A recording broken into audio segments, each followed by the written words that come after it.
अच्छा ये सारा एपिसोड हुआ कैसे? सबसे पहले हम शहर में सभी बुथ चेक करते थे, तो कबीर चौक के पास से हमारे पास फ़ोन आया, भाई कबीर चौक पर भारतीय जनता पार्टी के कुछ लोग पैसे बांट रहे हैं। हमारे कुछ साथी वहाँ पहुँचे, उसके बाद में मैं खुद राजन मेहता और नमन केडिया हम वहाँ जब पहुँचे तो एक जो व्यक्ति पैसा बांट रहा था वो एक मोबाइल की दुकान पर उसने शटर बंद करके अपने को बंद कर लिया। 2-3 लोग जो और जिनके हाथ में पैसों के थैले थे वो मंडी में किसी दुकान पर छुप गए। हमने उसी टाइम एसडीएम को फ़ोन किया, एसडीएम ने वहाँ पुलिस फोर्स भेजी, परंतु प्रशासन जो यहाँ का सिटी एसएचओ आया उसने उन लोगों को भगाने का मौका दे दिया, जबकि हमने कहा भी एक आदमी इस दुकान में छुपा हुआ है। उन्होंने वो दुकान नहीं खोली, उसने दुकान से अंदर से बंद कर दी। वहीं से हमारे पास ये फ़ोन आया कि जैन स्कूल का जो पोलिंग स्टेशन है वहाँ बीएलओ की सीट, हर पोलिंग स्टेशन पर बीएलओ बैठी थी। पोलिंग स्टेशन के अंदर जहाँ जो बीएलओ की सीट है वहाँ भारतीय जनता पार्टी के कार्यकर्ता बैठे हैं, बीएलओ नहीं है। उसी टाइम हम वहाँ से होते हुए बाजारों में से होते हुए नौरिया बाजार पहुँचे। नौरिया बाजार में गए तो वहाँ बीएलओ की सीट पर गंगाराम कपड़े वाला, एक देवेंद्र सोनी, एक दीनदयाल कंदोई एडवोकेट, वहाँ 3 लोग वो उस सीट पर बैठे थे। हमने जाके कहा भी ये सरकारी सीट है, आप यहाँ कैसे बैठे?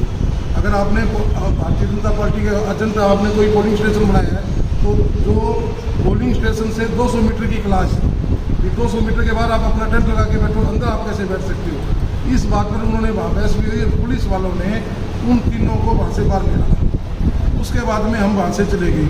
फिर हमारे पास फ़ोन आया कि जो हमारा पोलिंग एजेंट है क्लास, उसको कुछ लोगों ने बाहर बंधक बना लिया। बाहर 100-50 लोग इकट्ठे हो गए, वहाँ कहते हैं भी तेरे से ये बात निकलेगा उसके साथ हम खुद मारपीट करेंगे। हमारे पास ये फ़ोन आया, हम खुद जाने की बजाय हमने वहाँ एसएचओ को फ़ोन किया। जिनकर यादव तो सिटी एसएचओ है वो वहाँ पुलिस फोर्स लेके जैन स्कूल में पहुँचा, परंतु उसने कोई कार्रवाई नहीं की। आधे घंटे बाद हमारे पास फिर फ़ोन आता है कि वो मेरे को गेट से बाहर नहीं निकले देंगे। जब हम सभी साथी वहाँ पहुँचे तो वहाँ अशोक तंवर जी जो भारतीय जनता पार्टी के उम्मीदवार है, उनकी धर्मपत्नी अमितिका तंवर भी अपने कुछ साथियों के साथ आई हुई थी। जैसे हम वहाँ पहुँचे तो उन लोगों ने हमारे साथ बदतमीजियाँ शुरू कर दी।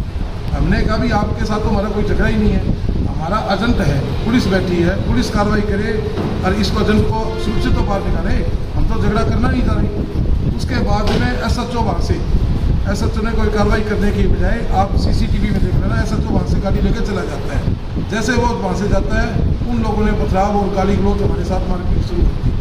पहले नमन को पकड़ा, नमन को छुटवाया तो उन्होंने हमारी गाड़ी के ईंट पत्थर मारे। ये घटना है। उसके बाद में भगत सिंह चौक पर फिर पूछ के फिर झगड़ा हुआ। फिर नवीन केडीए के ऑफिस में जाके एसपी और पुलिस प्रशासन की मौजूदगी में फोन रिकॉर्ड है, वहाँ पत्थरबाजी की, शीशे तोड़ेगी। तो हम तो ये चाहते हैं भी इस घटना के पीछे अकेला कोई अशोक तंवर का परिवार या कार्यकर्ता नहीं था। इस घटना के पीछे पैसे बांटने वाला कौन था? जो सरसा में शांतिपूर्ण चुनाव हो रहा था उसका माहौल खराब करने वाला कौन व्यक्ति था? वो व्यक्ति शहर में विधायक गोपाल कांडा और उसका भाई था। उन लोगों ने पहले भी शहर का माहौल खराब किया, लोगों को शराब और पैसे के नाम पर खरीद कर सरसा का माहौल खराब किया। वो लोग यहाँ पैसे बांट रहे थे। शहर से हमारे पास 20 जगह से शिकायतें आई कि वो लोग यहाँ पैसे बांट रहे हैं। गोविंद कांडा खुद भी गाड़ियों में फिर रहा था, हमें मिला नहीं, हमने उसका भी देखने की कोशिश की, परंतु वो हमें कहीं नजर नहीं आया। उसके लोग कबीर चौक, रानिया बाजार, इंद्रपुरी मोहल्ला, सिंगी घाट मोहल्ला में भादरा पार्क, जीवन सिंह पार्क, वहाँ से हम उन लोगों को मौके पर पकड़ा, परंतु प्रशासन ने कोई कार्रवाई नहीं करी और वो लोग वहाँ से भाग गए। जैसे हम पहुँचे वो अपने पैसों का थैला था गाड़ियों में थी, वो लोग वहाँ से भाग गए। तो मैं तो कहता हूँ भी सारी एसआईटी बनाई है तो एसआईटी इस चीज़ की जांच करे कि इस माहौल को खराब करने वाला कौन है। इस माहौल को खराब करने वाला तो यहाँ का विधायक है गोपाल कांडा, जिसने शुरुआत करी है पैसे बांटने की, जिसकी झगड़े की मूल की जड़ वो है। भाई शांतिपूर्ण मतदान हो रहा है, जनता मतदान करी है, 5 बजे तक कोई नहीं कुछ हो रहा, अरे एकदम उसने क्यों माहौल खराब किया? सरसा की जनता हमेशा शांतिपूर्ण मतदान कर रही है, कभी ऐसी बात नहीं है। तो हमारी तो देखो एसआईटी दूध का दूध और पानी का पानी करे, जो दोषी है उनके खिलाफ कार्रवाई करे, पर उस जांच में गोपाल कांडा और उसके भाई को भी शामिल करे, उन लोगों को भी शामिल करें जिन लोगों ने पैसे बांट के जो माहौल खराब किया और झगड़ा करने की कोशिश करें।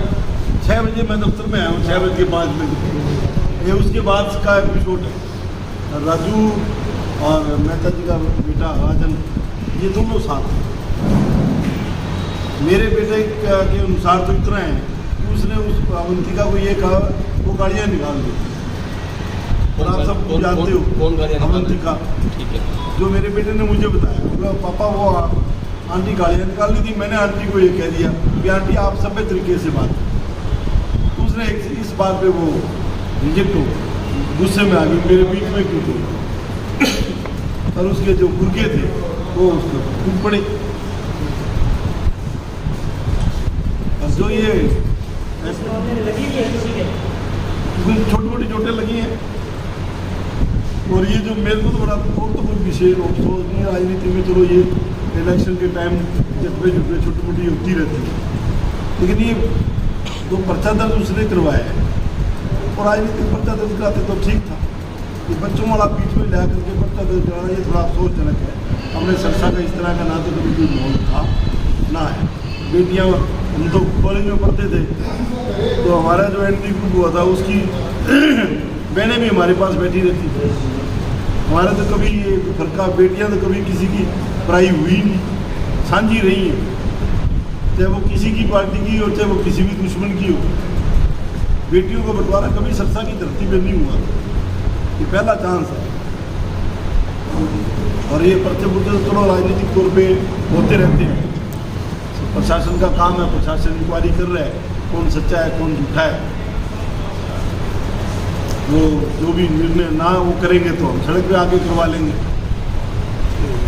ठीक है ना, तो वो तो कोई विषय नहीं है। पर ये जो है ना हमारा ये सरसा जो है विशेष करके महिलाओं के प्रति सम्मान की दृष्टि से